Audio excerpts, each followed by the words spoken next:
करीमगंज जिला भारत के असम राज्य के 31 जिलों में से एक है। करीमगंज शहर जिले का हेडक्वार्टर और इस जिले का सबसे बड़ा शहर है।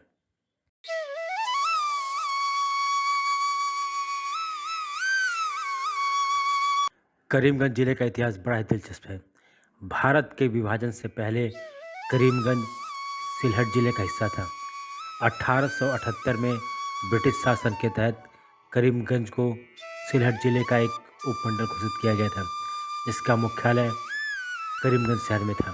अंततः वर्ष 1947 में भारत को स्वतंत्रता मिलने के बाद सिलहट जिले का अधिकांश भाग पूर्वी पाकिस्तान में विलीन हो गया, जो उस समय 1971 में बांग्लादेश नामक एक स्वतंत्र राष्ट्र के रूप में सामने आया। इस संक्षिप्त करीमगंज उपविभाग को असम के कछार जिले में एक उपविभाजन के रूप में शामिल किया गया था। बाद में 1 जुलाई 1983 को एक उपविभाग के रूप में करीमगंज का दर्जा एक जिले में अपग्रेड कर दिया गया और फिर करीमगंज शहर को नवगठित जिले करीमगंज जिले का मुख्यालय घोषित किया गया। अगर हम क्षेत्रफल की बात करें तो यह 1809 वर्ग किलोमीटर में फैला हुआ यह जिला हैलाकांडी कछार जिले के साथ साथ बांग्लादेश, मिजोरम और त्रिपुरा से घिरा हुआ है। जिले को 5 तहसीलों यानी कि करीमगंज, बदरपुर, नीलम बाजार, पत्थरकांडी और रामकृष्ण नगर में बांटा गया है। इसके अलावा जिले में 7 कस्बे और 936 गांव शामिल हैं। अगर हम जनसंख्या की बात करें तो 2011 की जनगणना के अनुसार जिले की जनसंख्या करीब 12,28,686 है। जिले में लिंगानुपात प्रति 1000 पुरुषों पर 963 महिलाओं का है। जिले की प्रमुख भाषा बंगाली और हिंदी है।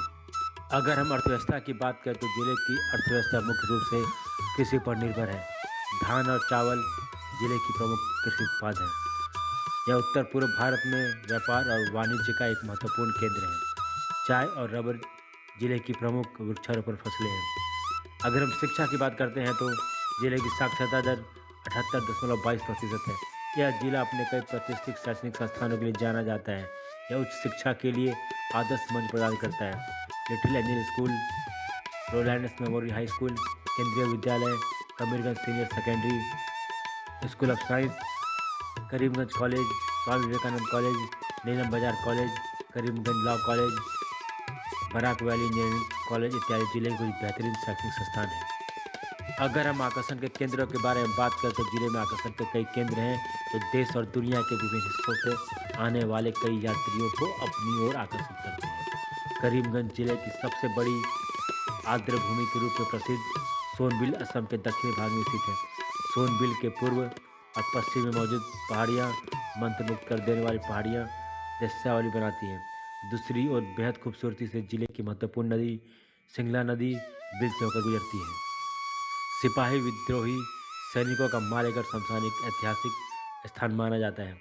कृषि अनुसंधान केंद्र जिले के अकबरपुर में स्थित एक प्रतिष्ठित कृषि अनुसंधान केंद्र है, जिसका मुख्य उद्देश्य उच्च गुणवत्ता वाले अनाज का उत्पन्न करना है। इसके अलावा यह कृषि पर प्रशिक्षण प्रदान करता है और किसानों के लिए मददगार के रूप में कार्य करता है। जिला मुख्यालय से 15 किलोमीटर की दूरी पर स्थित यूलाबारी टी एस्टेट प्राकृतिक प्रेमियों के लिए एक आदर्श स्थान है। जिले में रुचि के कुछ अन्य उल्लेखनीय स्थान हैं, जैसे कि सुतेरकंडी भारत बांग्लादेश सीमा, बदरपुर घाट का ऐतिहासिक किला, कैचर पेपर मिल, खासपुर का कछारी राजाओं का महल इत्यादि। जिले की जलवायु लगभग पूरे वर्ष सुखद रहती है। जिले में घूमने का सबसे अच्छा समय अक्टूबर से दिसंबर और फरवरी से अप्रैल का होता है। अगर हम यातायात की बात करें तो करीमगंज शहर शेष भारत से रेल और सड़क परिवहन दोनों के माध्यम से काफ़ी अच्छी तरह से जुड़ा हुआ है। सड़क नेटवर्क यात्री परिवहन का सबसे लोकप्रिय साधन है। करीमगंज और गुवाहाटी के बीच रोजाना अच्छी संख्या में बसें चलती हैं। राष्ट्रीय मार्ग 44 जिले से होकर गुजरते हैं। बदरपुर रेलवे स्टेशन जिले का सबसे बड़ा जंक्शन है और देश के सभी प्रमुख रेलवे स्टेशनों से अच्छी तरह से जुड़ा हुआ है। करीमगंज जिले का अपना हवाई अड्डा नहीं है, हालांकि निकटतम हवाई अड्डा कछार जिले के कुंभिग्राम में है और करीमगंज शहर से लगभग 83 किलोमीटर की दूरी पर है।